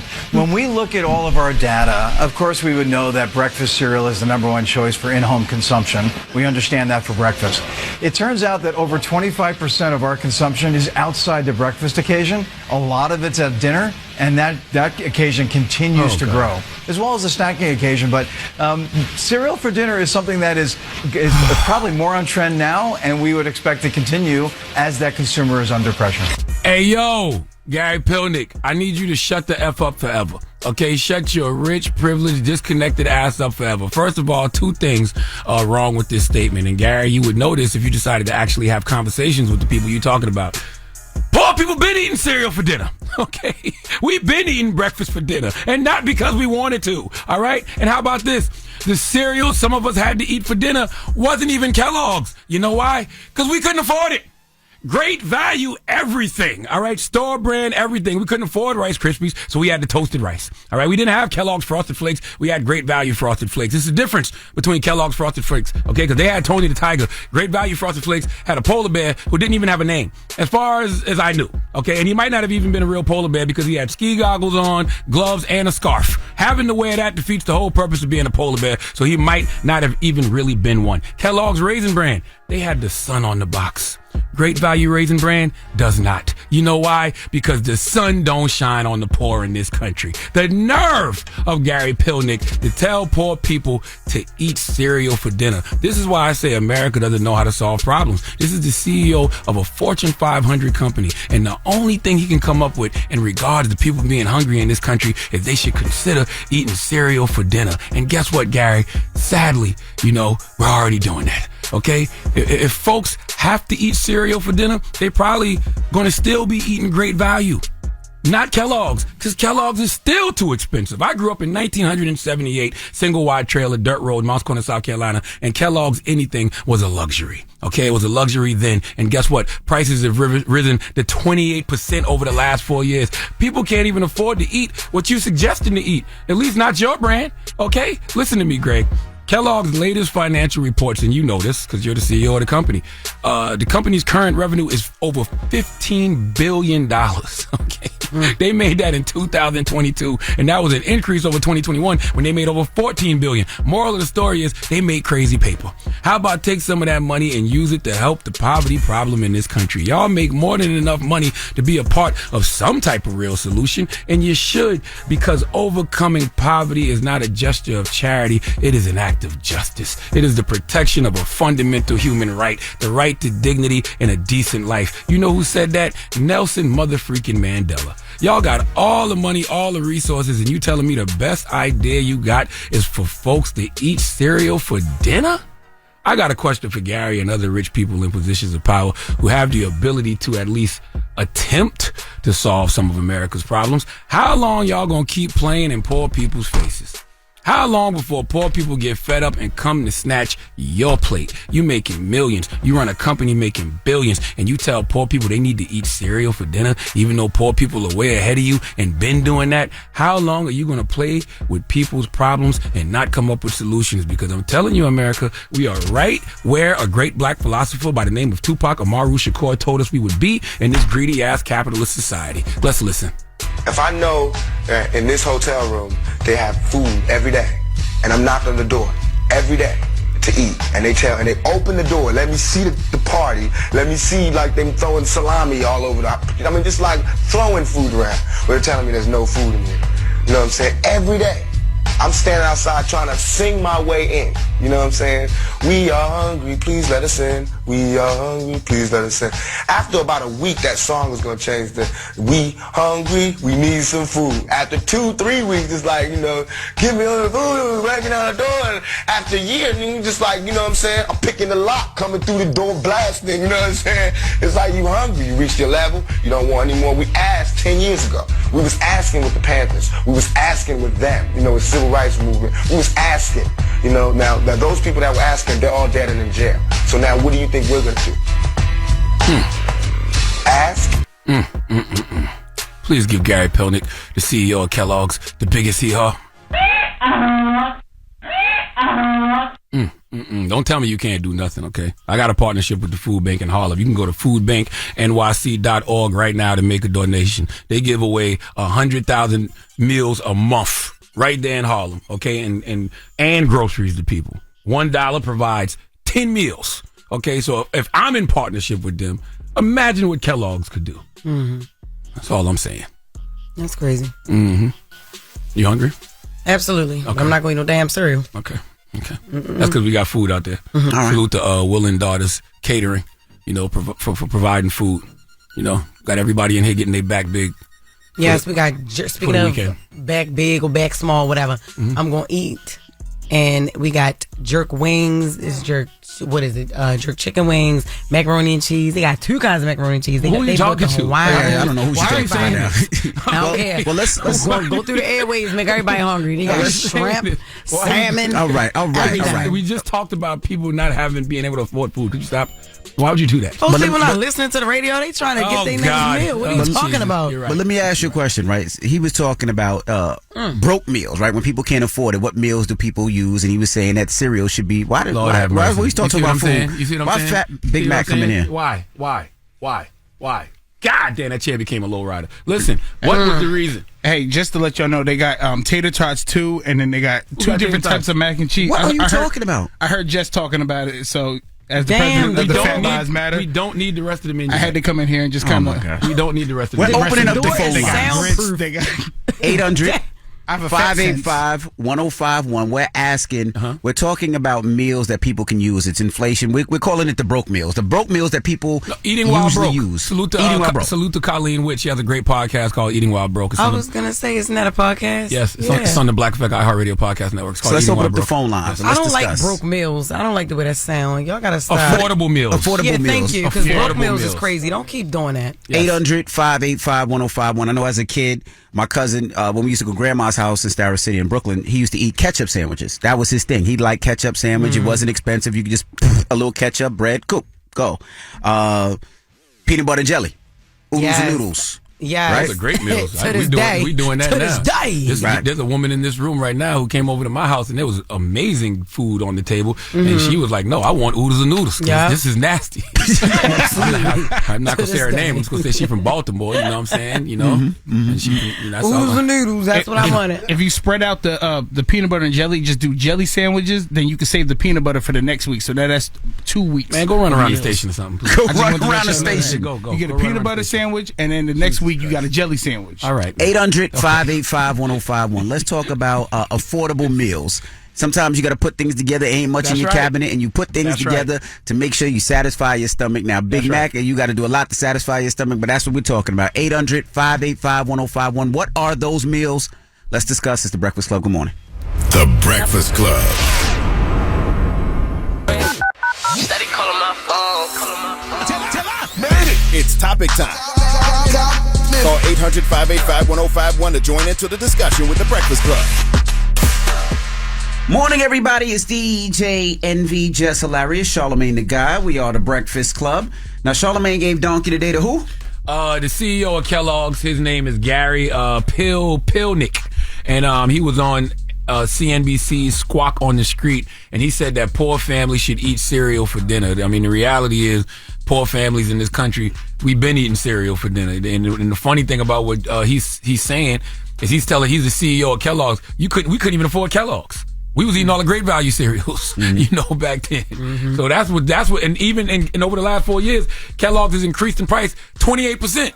So people probably still can't afford to eat Kellogg's. But I will say this: when you think of cheap meals, I don't necessarily go to cereal first. Right, you go to ramen noodles, you go to oodles and noodles, you go to peanut butter and jelly, you go to toast. You know why? I don't think of cereal first. You know why? Yeah. So it's actually a good concept of what he's saying, because each box you can do 25 servings of depending on who's eating it. But it's not a good concept of what he's saying, and the reason it's not a good concept of what he's saying is because he's a multimillionaire of a billionaire company. If people like that, if the only solution they can come up with to people being hungry in this country is eat cereal for dinner. That's not a good concept. And the people you talking about that can afford peanut butter and oodles and noodles, that's a luxury. Think about that. The people we talking about are the ones that can only afford to eat cereal. And not even the name brand kind. But people might be getting mad at you too, because you keep talking about we poor. They like, all right, well, come over here with us since we. I didn't say we. Say we. But I grew up like that. I grew up in a single wide trailer in Moncks Corner, South Carolina, on a dirt road. So we weren't the richest by any means. Yeah, But even growing up in Queens, there were certain things we always had in the house. Like we always had peanut butter and jelly. For some reason, my mother always had waffles. We always had waffles in the house. Like, I had waffles for breakfast. I had waffles for lunch. I had waffles for dinner. We always had waffles. Envy, we ain't talking about your middle class parents and your middle class upbringing, man. But there's some things that people always had. Some people always had eggs because they were able to get eggs. They were able to get eggs on welfare. They always had bread because they were able to get bread and things like that. These are what people had. This is not the people we're talking about this morning. Cheese as well. People had cheese. We were able to had grilled cheese. Yes, and it wasn't government cheese, was it? But that I had? Yes. No, I had Kraft. I had Kraft. That's my whole point. I had Kraft, sir. I had Kraft. I'm talking about the people that got to go stand on the line to get the big block of government cheese. But they had cheese. But they made grilled cheese sandwiches with government cheese. That government cheese didn't melt. Don't melt. That government cheese. Red said it didn't melt. I'm telling you. And Red Puerto Rican too. He said she ain't no fuss either. You grew up off the government cheese, Red? It don't melt. I tried many cheeseburgers and it don't melt. Damn, where you get the hamburger meat from? I was ready to say you even had ground beef. You got to shut up now. You got to shut up now. I ain't talking to him. You had ground beef. Please, you was in there with hamburger helper. Okay, I ain't talking to you either. Well, let's go to the phone lines. Hello, who's this? Big Al. Big Al, where you calling from? I'm calling from Roosevelt, New York, man. New York, all right. Now, growing up, what was some of your cheat meals or your broke meals, as we were saying? Yeah, the broke meals was the ramen noodles. Ramen noodles, But my main one was a banana sandwich. Oh, I used to love the banana sandwich. Especially with some peanut butter and some honey. Wow. Nah, if you ain't had the peanut butter or the honey, you just had mayo, sliced it up, and put it on the bread. Yeah, we wasn't that poor now. God damn. Thank you, brother. That's not even a good combination. Y'all was just nasty. Y'all was poor. Eating like y'all pregnant in there. Hello, who's this? Hey, this is Cheryl Delvin from Bridgeport, Connecticut. Hey, Cheryl from Bridgeport. We're talking affordable meals growing up. What was some of the things you did to survive and to eat when you couldn't afford? Our best meal was tuna casserole. So you take your tuna, you get your cheese. If you got free cheese, it was the best. And then you mix it with cream of mushroom soup, some frozen green peas, and you bake it, and you have it for a couple days. My father has 7 kids, so we had to feed everybody. How'd y'all melt that free cheese? Oh, well, we didn't put too much in there because if we didn't have, cheese has always been a little expensive. But we just put a couple of blocks in there, and it eventually melted. We were just happy to have cheese. Yeah. Thank you, Mama. Hello, who's this? I'm just happy to have cheese. Yo, what's good? It's your boy DJ J Liddy from Harrisburg, Pennsylvania. What's up? Peace, what up? Peace. What's the word? We're talking affordable meals growing up. Yeah, so my affordable meal back in the day when Michi was coming up, we had to do the hot dogs with the baked beans. Baked beans was a big one. That's good. That's good eating now. To this day. You already know that was a throwback. That and a government mac and cheese. Yeah. What you mean the government mac and cheese mac and cheese? What's the government mac and cheese mac and cheese? What's that? Yeah, back in the day when they used to give you like the Jones in the little pantry, little box mac and cheese versus the Velveeta official Jones. Oh, got you. Yep. Thank you, brother. 800-585-1051. We're talking affordable meals this morning. You know what's so funny about this segment, Envy? What's that? As we're having this segment, our beautiful co-host, my good sister Jess Hilarious, is over there eating her ass off. What you got? What you eating, Jess? What you got? I have macaroni and cheese, tater tots, which are really, really good. Shrimp, chicken wings, green beans, and carrots. Jess, look, I ain't mad at you. See what I mean? I got Chick-fil-A right now. I know that's right. Yeah, I ain't with you. That's what I'm saying. Charlamagne talking about we as the poor people. They probably like, when they start saying that people don't see the poor people in this country. I think we don't see. You know what I mean? Especially some of us come from that and get in better positions and forget, those individuals. Yeah. I just want to let you know, Red is over there drinking his little Starbucks cup over there talking about cheese don't melt. Somebody, I tried to make some burgers with the cheese and it ain't work. 800-585-1051. We're talking affordable meals. It's the Breakfast Club. Good morning. If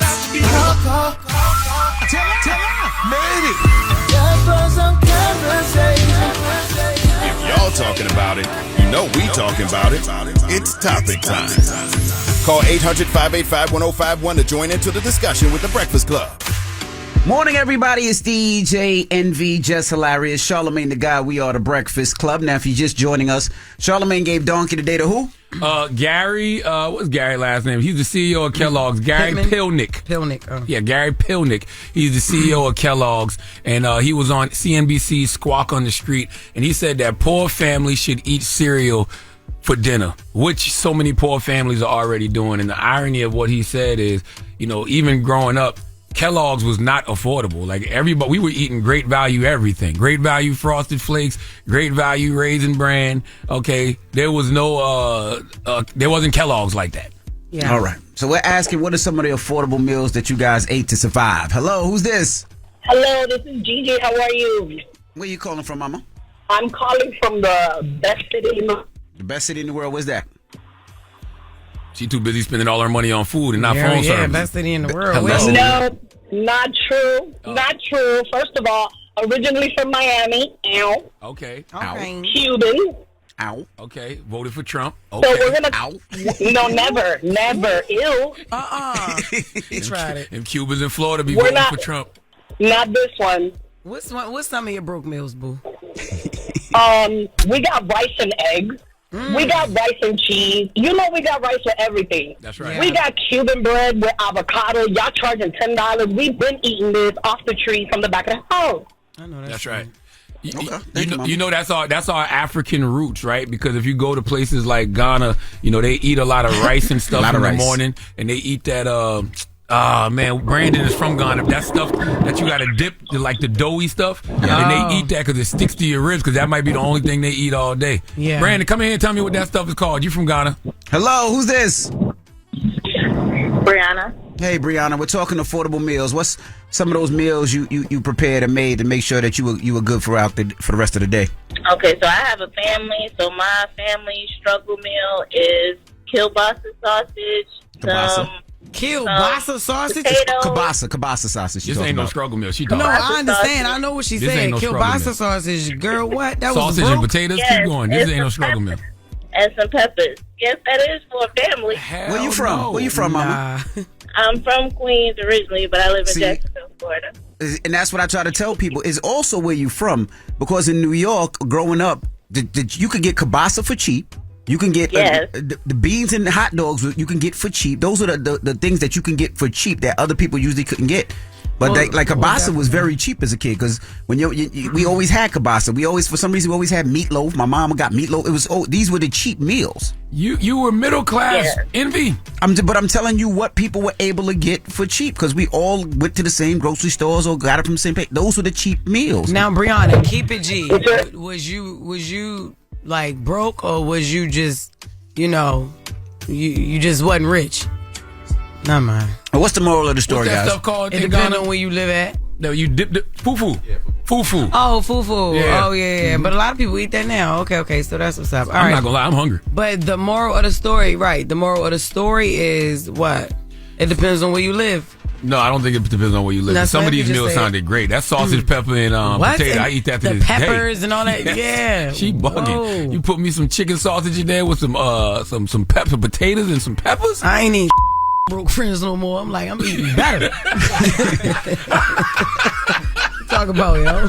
All right. The moral of the story is y'all should all find a local food pantry or food bank in your community and make a donation. You know what I'm saying? I do a lot of work with the food bank in Harlem. Their website is foodbanknyc.org. Literally $1 provides 10 meals, and they give out 100,000 meals a month and groceries. So salute the local organization in your community that's, helping to feed people. And I want to tell folks, salute to Colleen Witt. She does a podcast on the Black Effect iHeartRadio podcast network called Eating While Broke. And she has a lot of different artists on there every week talk about exactly what we're talking about now, those meals that they used to eat when they were on the come up. All right. Yes. Yeah. All right. Now, when we come back, we got Past the Aux with Nyla, so don't move. It's The Breakfast Club. Good morning. The Breakfast Club. Morning, everybody. It's DJ Envy, Jess Hilarious, Charlamagne the Guy. We are The Breakfast Club, and it's time for Past the Aux. Go. DJ, cause that's my DJ. Say go, DJ, cause that's my DJ. Yeah, DJ, come spin, now come spin. What up, Nyla? What's up, Envy Lanta? That's right. I'm out in Atlanta. They asked about you. They was like, "When Nyla coming back?" I had to do this. Had to do this bowling party last night. I ran into a couple of artists you had on the show. They were all like, "Where's Nyla at?" I was like, "Don't worry about it." He looking for her. Man, we out. Well, we out. Here. You guys stay. But me and Envy are out. I'm coming back. What are you talking about? I'm coming back. All right. I'm coming back too. But you know. Okay. All right. Anyway, neither here nor there. Let's get into the music today. A lot of music dropped, and I just want to give honorable mentions real quick to Earth Gang's new EP. Mm-hmm. Somebody else I want to give an honorable mention to. Oh, Schoolboy Q. But since I already teased one of his records, I figured I'd let somebody else get some shine today. So, it's this record by Mies and Isaiah Rashad called Hotspot. I don't like how the vocals sound. I like that. I like the song, but it sounds like he's talking through a phone or something. Like it's like a contrast you hear. I think it's just how or where the record started, because Mies' part sounds more clear, and then when Isaiah comes on, it kind of has like a filter on it. Who? That was Isaiah just now? That was Isaiah. Okay. And he actually gave a really great verse. So shout out to Mies and Isaiah Rashad for that Hotspot. I really enjoy that record, and I hope we get a video. But next is that Mexican OT, my current favorite rapper right now, favorite spitter, lyricist. And he did a record with Moneybagg Yo. All these black rappers and the Mexican is your favorite rapper of the moment? Yeah, there's nothing wrong with that. It was JID, but Mexican OT, I don't know. He's dope. Them two, I want to hear Mexican IT and JID kind of go bar for bar. I'm not gonna lie, Mexican OT is dope. All right, cool. He did a record with Moneybagg off his new tape that dropped today called Twisted Fingers. Damn, drop on the clues bomb from Mexican OT, man. That make me want to hear the Moneybagg Yo one that he got one, because that definitely, That's right in pocket. I like that. That's why you got to leave the border open. You know what I'm saying? Shut up, I'm man. serious. Why you got to bring that Phenomenal up? talent Mexican OT is. Jesus, don't bleed that in her segment. Please put that on me. I like Mexican OT. He's dope. Yes. Very dope. Big shout out to Mexican OT. And then this one's for the youth. Lil Tyler just dropped a new record called Bad Chick. And I just had him on my podcast, We Need to Talk. And it was a really cute interview, honestly. I really enjoyed it. So shout out to Lil Tyler, and the record's called Bad Itch. I like the first two a lot. Okay. That was cool. Okay. Didn't love it. It was all right. I won't have to hear the whole thing. It was just all right. I didn't love it either. That, I'm like, I like the first two. I know my son is going to love this. I just know he is. It just sounds dated. Like, you still calling women bad? You know what I'm saying? Yeah. Like, it just sounds dated. It sounds dated, but it also sounds like for very, very young kids. Yeah, the youngest. Where you from? Florida. Okay. Mm-hmm. Yeah. Well, salute to that young man. Yeah, shout out to Lil Tyler. And then if you guys haven't already, just tap into the playlist.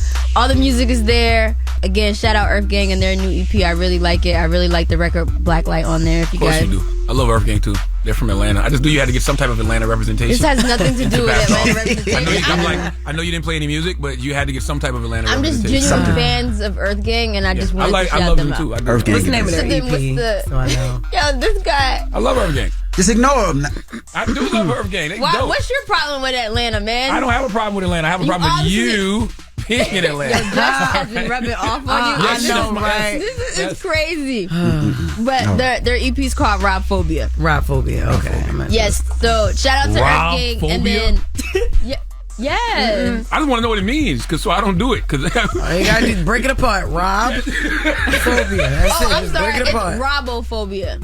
And I don't know what it means. Yeah, I need to know what that means. Don't even let me get to lying up here. But that means me and Jess are gonna be accused of it in the next couple of weeks. That is right. Shout out to all my Robos out there. I don't even know what it means, but salute to y'all. But the next Certified Vibe live event, which was formerly known as Pass the Aux Live, is going down on March 15th. And since it's Women's History Month, we got an all-women's lineup. Dope. And I'm super excited to announce this partnership with Two Lost Distribution, who they're pretty much helping me fund the event, but then also helping the independent artists with streaming, analytics, and it's just nice. It's a good little situation. So if you guys want to use their platform for free for 3 months, you can use my code CERTIFIED, and you're on there for 3 months. And unlike other platforms, they don't delete your music if you miss a payment or something like that. Like once you locked in, you're good.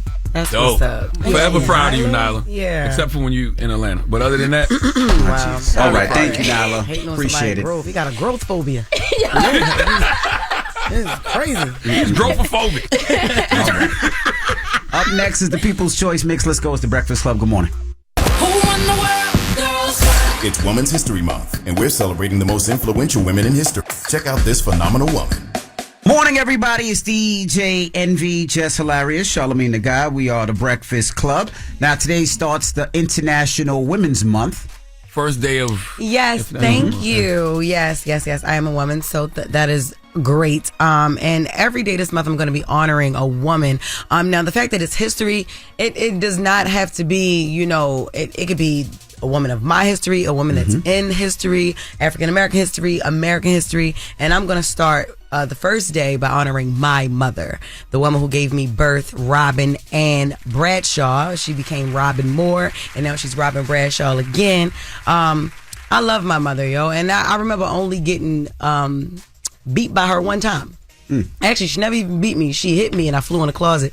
But for real, man. I was never a kid that had to be physically disciplined. My mother would put bass in her voice, and I would just straighten up. My dad, he would just look at me and I understood. So I never was like one of those kids that you had to discipline physically. But I remember one night, I stayed out and I snuck out first of all.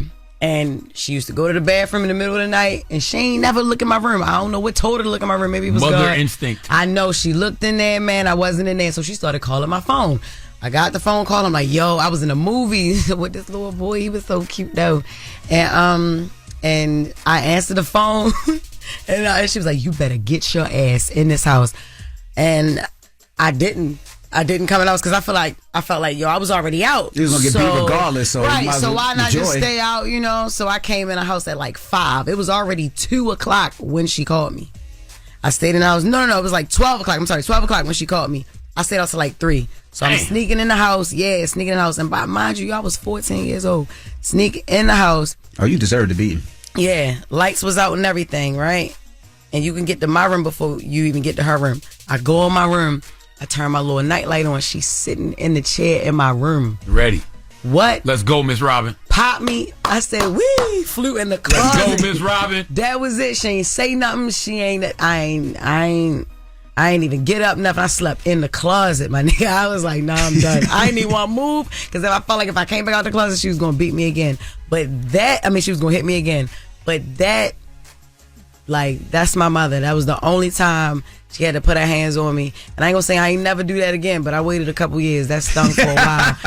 But just disappointing her, that disappointment really, really hurt her, yo. And I never wanted to see that look on her face again. So I honor you, Ma. I love you so much. You are my angel. And girl, I'm glad that I can make you a grandmother again, because that's what she wants to. We love you, Mama. Salute to Miss Robin with your fine ass. Definitely. Hey, yo, watch you your better mouth, chill. yo. You better chill, yo. I don't even care about. I don't care about none of that. You gotta chill. What you mean? She is beautiful. All right. Well, let me see your father.